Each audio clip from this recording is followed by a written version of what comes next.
My name's Tina Lynch and I'm a centre manager at the Perian Centre. The Perian Centre is a conference centre that also does arts and music events. I do a bit of everything. I take bookings, I show people around and explain what we do, and I also update the website and organise bigger projects as well when we do art exhibitions, things like that.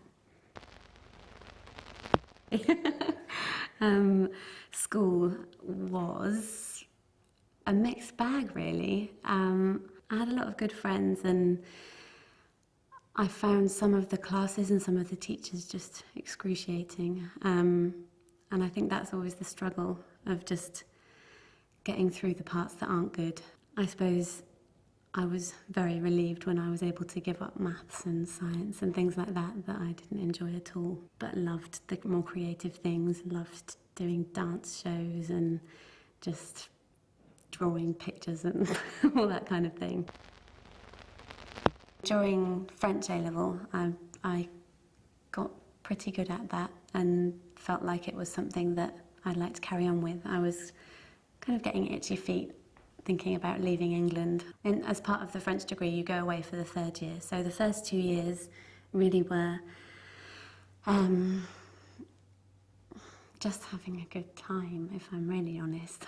It's just meeting people, and actually I don't regret that because I think that's a big part of it. Then went off to Paris, and in my third year of uni, I'd arranged an internship at a gallery for when I got there, but when I did get there, they'd had a big flood at the gallery and they didn't need anyone at all. I think I took it quite lightly, really, and thought, well, okay, then let's go, and tried to scrape together a CV in French and just traipsed around Paris for a few weeks with no money and no idea of what I was going to do, and stumbled into a bead shop which looked very shiny and exciting from where I was.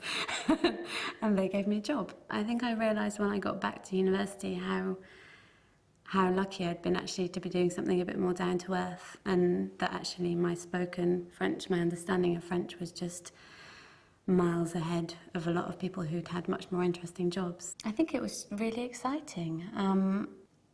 I felt completely overwhelmed being somewhere I had no idea where I was. I needed a map at all times, and I didn't have anywhere to live.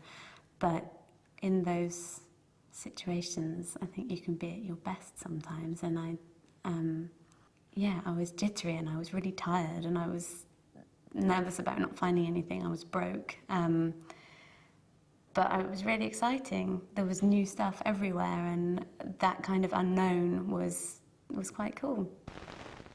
I graduated, and then I worked in a telephone help desk doing IT support. There wasn't really a pre-laid plan for what job I wanted or where it was going to get me.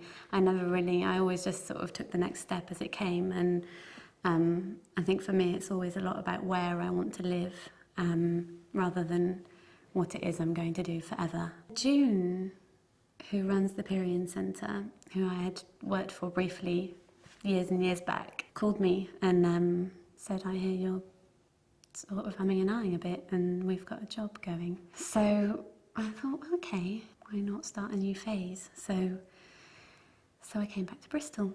There's still no definite plan, but I think that's okay. I'm enjoying it.